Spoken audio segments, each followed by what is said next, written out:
অনুষ্ঠান বাড়িতে কিংবা বিয়ে বাড়িতেই হোক, মাছের মাথা দিয়ে যে কোনো তরকারি আমাদের কাছে ভীষণ প্রিয়, বিশেষ করে বাঙালি। সে ছ্যাঁচড়াই হোক কিংবা মাছের মাথা দিয়ে এইভাবে বাঁধাকপির ঘন্টই হোক, কিন্তু কিভাবে রান্না করলে সেটা অনুষ্ঠান বাড়ির মতো স্বাদ আসবে এবং কোন কোন মশলা দিলে সেটা বিয়ে বাড়ির মতো স্বাদ আসবে সেটা আজকে আপনাদের দেখাবো। নমস্কার, কেমন আছেন সবাই? নিশ্চয়ই খুব ভালো আছেন। বাসন্তী রান্নাঘরে সবাইকে স্বাগত। আজকে আপনাদের সামনে নিয়ে এসে হাজির করেছি সুস্বাদু একটা বিয়েবাড়ি স্টাইলের মাছের মাথা দিয়ে বাঁধাকপির ঘন্ট। আশা করি ভিডিওটা আপনাদের ভীষণ পছন্দ হবে, আর ভালো লাগলে অবশ্যই ভিডিওটা স্কিপ না করে পুরো ভিডিওটা দেখুন। তাহলে চলুন শুরু করা যাক। প্রথমে একটা বাঁধাকপি সরু সরু করে কেটে একদম পরিষ্কার করে ধুয়ে এই যে নিয়ে নিয়েছি এইভাবে। আর একটা বড় সাইজের আলু আমি ডুমো ডুমো করে কেটে নিয়েছি এইভাবে। আর এখানে আমি নিয়েছি কাতলা মাছের একটা বড় মাথা নিয়েছি, সেটা দোকান থেকে কেটে নিয়ে এসেছি। যেহেতু অনেক বড় ছিল, সেটা পরিষ্কার করে ধুয়ে নুন হলুদ মাখিয়ে রেখেছি। আপনারা চাইলে এখানে কাতলা মাছের জায়গায় কিন্তু রুই মাছের মাথাও ব্যবহার করতে পারেন। একটা করে নেবো একটা ভাজা মশলা, তার জন্য একটা দারচিনি, কিছু গোটা গরম মশলা, একটা তেজপাতা, 1 চামচ জিরে গুঁড়ো, এখানে ছোট চামচ আমি ওই জন্য 2 চামচ নিয়েছি, 1 চামচ ধনে গুঁড়ো। এবার এটাকে হালকা করে ভেজে নেব, মশলাটা যেন পুড়ে না যায়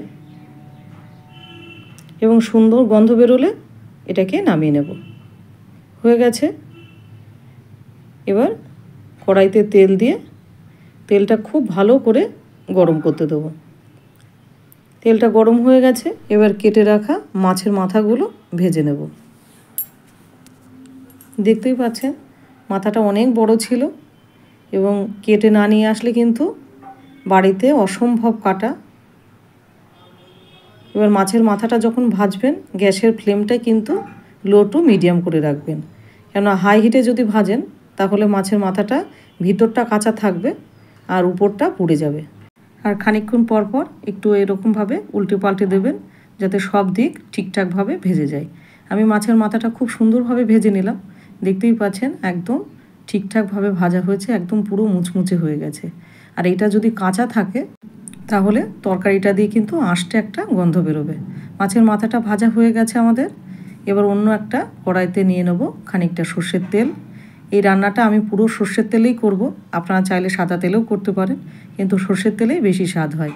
দিয়ে দেবো ফোড়নে 1/2 চামচ গোটা জিরে, 3টে তেজপাতা এবং একটা শুকনো লঙ্কা। ফোড়নটা দিয়ে এবার যতক্ষণ ভাজা না হচ্ছে ততক্ষণ এটা নাড়তে থাকবো।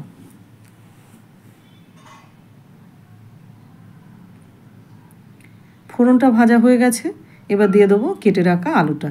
এখানে আমি একটা আলু ব্যবহার করেছি, আপনাদের কতখানি কপি আছে সেই বুঝে আলু বেশি বা কম আপনারা দেবেন। এবার আলুটাকে সুন্দরভাবে ভেজে নেব।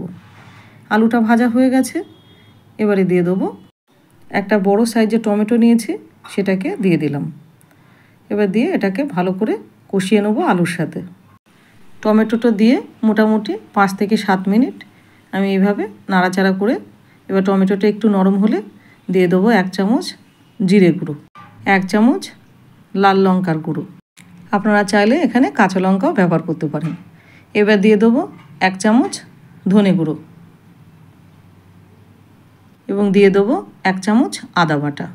বাঁধাকপিতে আপনি যত মশলাই দেন না কেন আদা বাটা না দিলে কিন্তু কোনোভাবেই স্বাদ আসবে না। এবার দিয়ে দেবো স্বাদ মতো লবণ। লবণ দেওয়ার পরে এটাকে এবার ভালো করে কষিয়ে নেব। কষানোর সময় গ্যাসের ফ্লেমটা অবশ্যই লো রাখবেন, না হলে মশলাটা কিন্তু পুড়ে যাবে। এবার দিয়ে দেবো 1 চামচ হলুদ। হলুদটা দেওয়ার পরে আবার ভালো করে নেড়ে চেড়ে নেব। মশলাটা কষানো হয়ে গেছে, এবারে দিয়ে দেবো 1/2 বাটির বেশি মটরশুঁটি। মটরশুঁটি দেওয়ার পরে ভালো করে কষিয়ে নেব। কষানো হয়ে গেছে, এবারে দিয়ে দেবো কেটে রাখা বাঁধাকপিগুলো। এবার দিয়ে দেবো সব কপিগুলো। এক কড়াই হয়ে গেছে কপিটা। এবার ভালো করে আস্তে আস্তে নেড়ে নেব। আর গ্যাসের ফ্লেমটা এখন কিন্তু লোতেই রাখবেন, কোনোভাবে মিডিয়াম কিংবা হাই রাখবেন না। মশলাটার সঙ্গে মেশানো হয়ে গেছে কপিটা।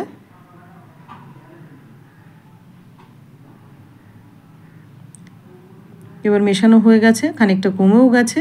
এবার এটাকে ঢাকা দিয়ে দেবো। মোটামুটি 15 মিনিট এটা ঢাকা ছিল। ঢাকা দেওয়ার পরে দেখতেই পাচ্ছেন কত কমে গেছে। এবার এটাকে ভালো করে আবার নাড়াচাড়া দিয়ে নেব। দিয়ে দেবো এবার মাছের মাথাগুলো। কত সুন্দর ভাজা হয়েছে দেখুন একবার। মাছের মাথাগুলো পুরো একদম মুচমুচে হয়ে গেছে। আপনারা ঠিক এইভাবেই ভাজবেন, কাঁচা যেন না থাকে, তাহলে কিন্তু তরকারিটা দিয়ে একটা অসম্ভব বাজে গন্ধ বেরোবে, আষ্টে গন্ধ। এবার মাছের মাথাটা দিয়ে ভালো করে কষাতে থাকবো।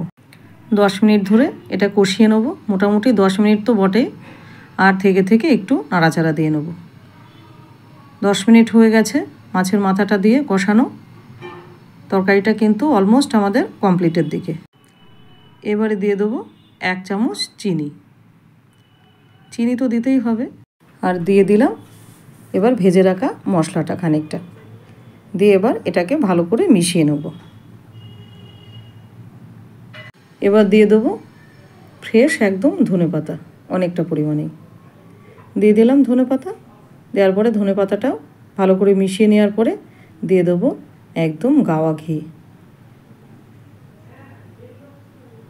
1 চামচের বেশি একটু গাওয়া ঘি দিলাম। দিয়ে এটাকেও ভালো করে মিশিয়ে নেব। এত সুন্দর গন্ধ বেরিয়েছে, পুরো রান্নাঘরটা একদম ম করছে। এবার ভালো করে মিশিয়ে নিয়ে এবার গ্যাসের ফ্লেমটা অফ করে দেবো। তাহলে রেডি হয়ে গেল আমাদের একদম সুস্বাদু বিয়েবাড়ির স্টাইলে বা অনুষ্ঠান বাড়ির স্টাইলের বাঁধাকপির ঘন্ট। আর ভিডিওটা কীরকম লাগলো অবশ্যই সেটা কমেন্ট সেকশানে জানাবেন। আর যদি ভালো লেগে থাকে তাহলে চ্যানেলটা সাবস্ক্রাইব করে পেজটাকে ফলো দিয়ে রাখবেন। আর হ্যাঁ, একটা লাইক শেয়ার কমেন্ট করতে কিন্তু ভুলবেন না। আপনারা পাশে আছেন বলে আমি এগিয়ে যাচ্ছি।